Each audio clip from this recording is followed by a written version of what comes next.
Hello students, north Bengal ইউনিভার্সিটির আন্ডারে যে সকল ছাত্রছাত্রীরা 6th সেমিস্টারে পড়াশোনা করছো এবং যাদের ডিএসই বাংলা রয়েছে, আজকে ভিডিও তাদের জন্য।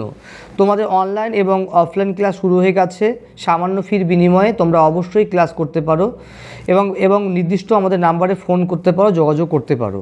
তো যাই হোক, তোমাদের আমি সতীনাথ ভাদুড়ীর গণনায়ক যে গল্পটি রয়েছে সেই গল্পটির সম্পর্কে, নামকরণের সার্থকতা সম্পর্কে আলোচনা করছি। সবাই প্রত্যেককে বলছি, কেটে গিয়ে তোমার দেখবে না, প্রথম থেকে লাস্ট পর্যন্ত তোমার দেখো, আশা করি তোমরা উপকৃত হবে। তো শুরু করছি গণনায়ক নামকরণের সার্থকতা। সার্থক সাহিত্যের একটি অন্যতম বৈশিষ্ট্য নামকরণ। নামকরণের মধ্য দিয়ে বা বিষয় সম্বন্ধে খানিক আভাস ফুটে ওঠে। নামকরণ বিভিন্ন শ্রেণীর হয়ে থাকে: বিষয়কেন্দ্রিক, চরিত্রভিত্তিক, ব্যঙ্গাত্মক, ব্যঞ্জনাধর্মী ইত্যাদি আলোচনা। গণনায়ক গল্পের নামকরণের সার্থকতা কতটা বিবেচ্য তা বিষয় এটাই। বিহার বাংলার সীমান্তবর্তী অঞ্চলে নাগর নদীর পশ্চিম খোয়ারহাট চোরাচালানের অন্যতম মাধ্যম। আলোচ্য গল্পে নাগর নদী যেন হয়ে উঠেছে একটা সীমারেখা, যে সীমারেখা অঞ্চলটিকে দুভাগে ভাগ করে রেখেছে। সেতু বা পুলটি যোগসূত্র। এখানকার দূর দূরান্ত থেকে দুই ধর্মের মানুষ আসে নিজ নিজ ব্যবসার বা প্রয়োজনের তাগিদে। হিন্দু মুসলমান মিশ্রিত জনসংখ্যা 1946 এর কলকাতার নোয়াখালী দাঙ্গার বিকৃত খবর মানুষের কাছে পৌঁছে মনে রেখাপাত করলেও তা দীর্ঘস্থায়ী হয়নি। আলোচ্য গল্পে দেখা যায় দুটি প্রধান চরিত্র, সুধানী যিনি হচ্ছে মুনিমজি এবং ইজারাদার সাহেব।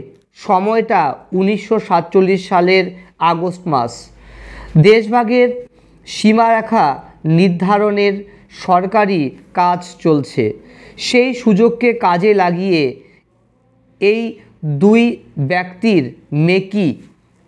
ব্যক্তির মেকি দেশপ্রেম, জনদরদি মুখোশ পরে গণনায়কের ভূমিকা পালন করার কথাই ফুটে উঠেছে এই গল্পে। আসলে তারা মানুষের বিশ্বাস ও সরলতাকে কাজে লাগিয়ে নিজেদের মুনাফালোভী স্বার্থ চরিতার্থ করতে উদ্যোগী।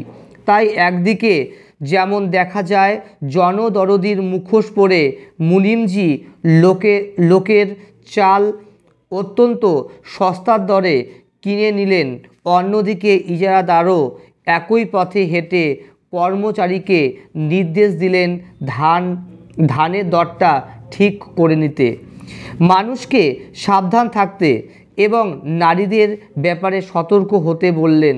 প্রচ্ছন্নভাবে এরা দুজনই চেষ্টা তাদের স্বার্থ যাতে চরিতার্থ হয়। মানুষের কাছ থেকে অর্থ সংগ্রহ করে কমিশনকে প্রভাবিত করার কথা বলেছে। ইজারাদাররা বস্তুত সেই টাকা নিয়ে পালিয়েছে। মুনিমজি দেশের সম্মান পতাকাকে বিক্রি করেছে দুইবার। দুপারের মানুষ যখন পুলটা পুড়িয়ে দেওয়ার কথা বলছে, তখন এরা আটকেছে, কারণ এদের চোরাচালানের পথটা তাহলে বন্ধ হয়ে যাবে। শেষ অবধি ইজারাদার পার্টনার চলে যায় এবং মুনিমজি ভাবেন তারা আরও মুনাফার সুবিধা হতো কোনো খদ্দেরে টুপি থাকলে পরে। গণনায়ক শব্দটির অর্থ জনসাধারণের নেতা। সতীনাথ ভাদুড়ী অনেক লেখায় রাজনীতিতে এসেছে সক্রিয় ভূমিকা নিয়ে। এই গল্পটি তার ব্যতিক্রম নয়। এই গল্পে মুনিমজি ইজারাদার দুজনই মানুষের কাছে পরিত্রাতা বা সমস্যার সমাধানের চরিত্র হিসাবে অবতীর্ণ হয়েছে। কোন জেলা কোন দেশে পড়বে, দিনাজপুর কোথায় থাকবে, কোন জেলা পাকিস্তানে গেলে সুবিধা হবে, এইসব কমিশনকে বলার জন্য মানুষের কাছ থেকে অর্থ নিয়েছে ইজারাদাররা। মানুষজন তাদের মুখপাত্র ভেবেছেন ইজারাদার এবং মুনিমজিকে। মুনিমজি তাদের পরিশ্রমের ফল জলের দরে কিনেছেন। মুখে আশ্বাস দিয়েছেন, জনদরদি নেতার মতো সাবধানে থাকতে বলেছেন মানুষকে। মহিলাদের হতে বলেছেন সতর্ক। সেতুর দুই পারের দুই উত্তেজিত মানুষদের শান্ত করেছেন। তারা গণনায়কের মতোই। বেশিরভাগ জনদরদির আড়ালেই থাকে নগ্ন স্বার্থপরতার বীভৎস রূপ। এ গল্পেও আমরা দুই চরিত্রের পরিচয় পাই।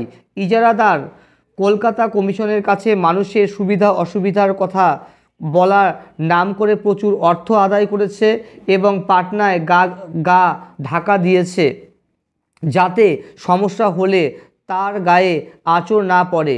উত্তেজিত দুই সম্প্রদায়কে এরা শান্ত করেছে